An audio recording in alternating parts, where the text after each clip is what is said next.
In the rest of this semester, we will learn three-dimensional drawings in AutoCAD. I plan to spend 5 lectures to introduce both fundamental and advanced three-dimensional drawing skills. In this lecture, we will learn three-dimensional coordination system, and this one is very important for us to complete accurate drawings in the three-dimensional environment. Generally, all three-dimensional objects are consist of 4 basic components. The first one is a point, which is applied to describe the corners of the objects. The second one is line, which is used to introduce the edges of the objects. And in reality, all the three-dimensional objects have surfaces and solids. So in the three-dimensional drawing, we can modify the property of these two components. And then with these 4 basic components, we can describe three-dimensional objects with different type of models. The first one, which is also the simplest one, is consisted of point and line. So this model is quite similar to the two-dimensional isometric drawing. With the point and line, we can identify the corners and the edges of the objects, and then we can simply describe the shape of the three-dimensional objects. The second one is consists of point, line, and surface. So we can see the property of the surface for the three-dimensional objects, but we cannot describe the solid parts of the objects. The last one, which is also the most realistic model, it consists of all the 4 components: points, line, surface, and solids. And this model can help us to describe the real-world three-dimensional objects. As I introduced at the beginning of this class, in AutoCAD, all the objects should be completely under the modeling space, and the users have to draw these objects under the current screen. This is actually a two-dimensional modeling environment.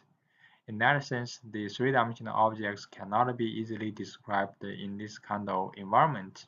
In that sense, we have to introduce a three-dimensional coordination system. Generally, we are using the three-dimensional Cartesian coordinate system. In this coordinate system, the location of one point under the three-dimensional space can be represented with the x, y, and z coordinates. And this system also has 3 axes, x, y, and z. And these 3 axes are actually perpendicular to each other. The crossing point of these 3 axes is the origin of the coordinate system. At the same time, each axis will have their own negative directions: negative x, negative y, and negative z. In the three-dimensional Cartesian coordinate system, the 3 axes x, y, z will generate 3 different planes: x, y, y, z, and zx planes. Generally, if we haven't specified any plane for your current drawing, the object will be placed under the xy plane, and the z-axis is usually applied for us to identify the elevation of the object. In AutoCAD, the three-dimensional objects should be completely under the modeling space, and this is a place for you to create and modify the three-dimensional models and objects. If we want to check the objects or print the objects under the two-dimensional environment, you can go to the Layout 1 or Layout 2. Let's start from the regular two-dimensional modeling space. If we want to change the modeling space to the three-dimensional environment, you have to go to the toolbar and choose the Visualize option. If you don't have this option, right-click on the toolbar and go Show Tiles, select Visualize. At the same time, you need to select three-dimensional tools, and those tools will be applied for you to find out the commands to generate the three-dimensional objects. Under the Visualize option, you can find out the views. In this part, you can define the directions for the views. The first 6 options are applied for you to view the modeling space under the two-dimensional environment. Currently, we are under the top view. If we want to view the modeling space under the three-dimensional environment, you can choose the last 4 options: southwest, southeast, northeast, and northwest. Let's choose the southeast option. And then you see we will have 3 different directions: x-axis, y-axis, and z-axis. xy will be applied for us to identify the xy plane, which will be the default plane for us to generate the objects. And z-axis is applied for us to identify the elevation. In this kind of space, If we draw a circle, it's default that the circle will be placed under the xy plane, and the elevation of this circle is 0. In three-dimensional drawing, sometimes the objects are very complex, so you probably want to monitor the objects under different directions when you are drawing them. AutoCAD actually provides one function for you to generate multiple viewports to monitor the effect of your operations. The command is viewport. In the next slides, I'm going to show you how to apply this command. Now let's see how can we generate multiple viewports.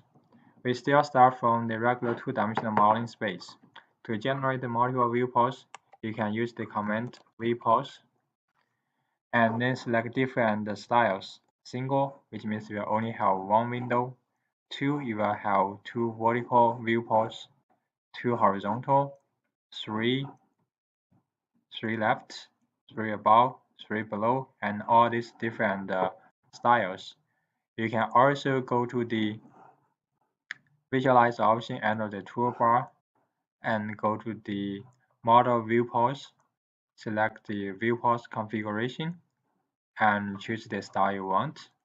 For example, I'm choosing 3 left. Then you will have 3 different viewports. And then you can specify the directions for the viewports. For the first one, I'm using southeast. Second one, I'm using top. Last one, I'm using northwest. And then you can do the three-dimensional modeling at one viewport, and then you can see the effect at all the other two viewports. For example, I will draw two boxes at the first viewport. The first one, and then the second one. Then you can see the top view of these two boxes and the northwest view of this drawing. Another issue about three-dimensional drawing is the visual style. Right now, most three-dimensional drawings are completed under two-dimensional wireframe. This style will use the points and lines to identify the corners and edges of the 3D objects. In that sense, we cannot see the property of the surface and solids of the objects, but this kind of style can help us to identify the exact location of the corners and the length of the edges. If we want to see the other effects of the 3D objects, we have to choose a different style. AutoCAD actually defined 10 other styles, including the conceptual and the realistic, for you to monitor the effect of the surface and the solids of those objects. In this example, I drawn a box, and there's a pipe crossing the box. So you will see that there's a hole inside of the box. Here we want to check the effect of different visual styles. To do this, we have to go to the toolbar and find out the visualize option, and then go to the visual styles. At the top of this toolbox, you will have different type of the styles. Right now we are using the two-dimensional wireframe style. Under this style, we will only have the lines and the points to identify the three-dimensional objects. The benefit of this style is that we can identify the exact location of the points and the length of the edges at all different directions. But the weakness is that we cannot see the effect of the surface and the solids. If we want to check the surface and the solids, you probably want to choose the other styles. For example, with the conceptual style, we can see the surface. And this style will maximize the contraction between any two adjacent planes. So here you can see the hole clearly, and also you can identify the different planes. If we want to see how the objects looks like in reality, you probably want to go to the realistic style, and that's what the object looks like in reality. You can also go back to check the effect of the other styles by yourself after the class. In three-dimensional space, the coordinate system is very important for us to draw 3D objects accurately. Generally, there are two types of the coordinate systems: user coordinate system and world coordinate system. The world coordinate system has fixed origin and directions of all axes, and the values cannot be modified. Under the user coordinate system, we can define the coordinates based on the user's requirements. Generally, the water coordinate system is sufficient for two-dimensional drawings. That's the reason we rarely introduce the user coordinate system under the two-dimensional space. But the water coordinate system is not sufficient for the three-dimensional drawings. Sometimes in the three-dimensional drawing, we would like to draw a new object under a specific plane. In that sense, we have to define new coordinates under that plane. In that sense, we will require the user coordinate system. Usually, if we want to change the icon of the coordinate system, you can call the command UCS icon, and then you will have the property option. Choose that option. You can modify the UCS icons. You can either modify the two-dimensional icon or the three-dimensional icon, including their size and colors. In three-dimensional space, the user coordinate system is applied a lot to simplify the drawings. To generate a new user coordinate system, we have to call the command UCS.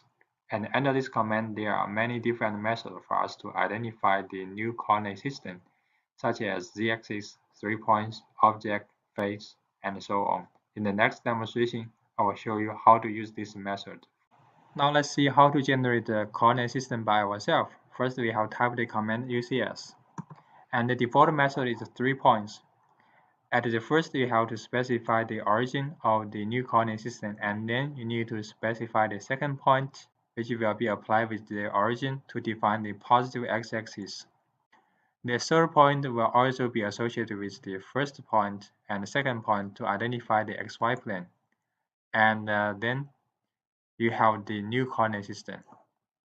The second method is called face. With this method, you can define one face of the solid or the surface of the mass as the bottom of this coordinate system, which will be the xy plane. Click that surface. You can then decide whether you want to use this surface. If you don't like this surface, you can choose the adjacent surface for the bottom of the coordinate system, and also you can flip x or the y-axis. Once you complete your setting, click enter to accept the setting, and then you define a new coordinate system. The third method is object. You can choose one object, actually a three-dimensional object in your current drawing, and then put your coordinate system at a different location of the object. Remember that if you choose different location, that means different corners of this object, you will have different coordinate system.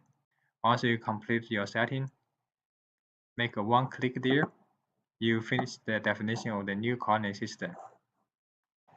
The rest methods are related to the axis of the coordinate system. Under the user coordinate system command, you will see that there are x, y, and z options. If you choose the x option, you can actually rotate y and z plane around the x-axis. And then if you find out the appropriate angle, make a one click, it will redefine the current coordinate system. Similarly, you can rotate the current coordinate system around the y-axis and z-axis. The last method is called a z-axis. With this method, you should first identify the origin of the coordinate system, and then you just need to specify the direction of the positive z-axis. And now you define a new coordinate system. And that's the definition of the user coordinate system with different methods. And remember, there's one tip for you to set up the user coordinate system. Once you complete the journey under one user coordinate system, you have to change it back to the water coordinate system so that you will not be confused about the locations of the different coordination systems.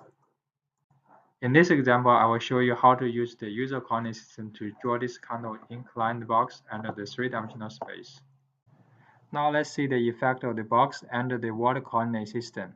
First, to generate the box, we have to go to the toolbar, select the 3D tools, and choose the box icon. And then we can generate the box under the current coordinate system. Here you can see that the bottom of the box is always placed at the XY plane, and actually cannot modify the elevation of this button. So that's the effect of the box under the water coordinate system. And in this example, we would like to generate an inclined box, and definitely the bottom of that box is not placed at this xy plane. So we have to generate a new coordinate system to specify the xy plane for the inclined box. So let's call the UCS command.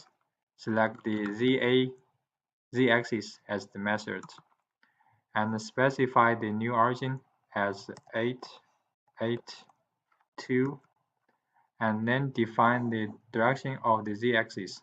Say it's 3, 3, 6.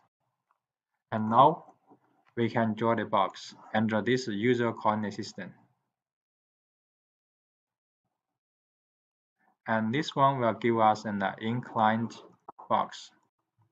Let's change it back to the water coordinate system. And then we can see the surface by changing the style to the conceptual style.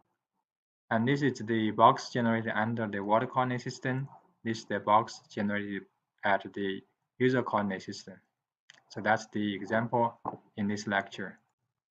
This is the end of the first part about the three-dimensional joinings. In this lecture, we learned some basic concepts about the three-dimensional joinings and the user coordinate system. Actually, the user coordinate system is very important for the three-dimensional joinings. So after class, you can make more practice by yourself and get familiar to the different methods of setting the user coordinate systems.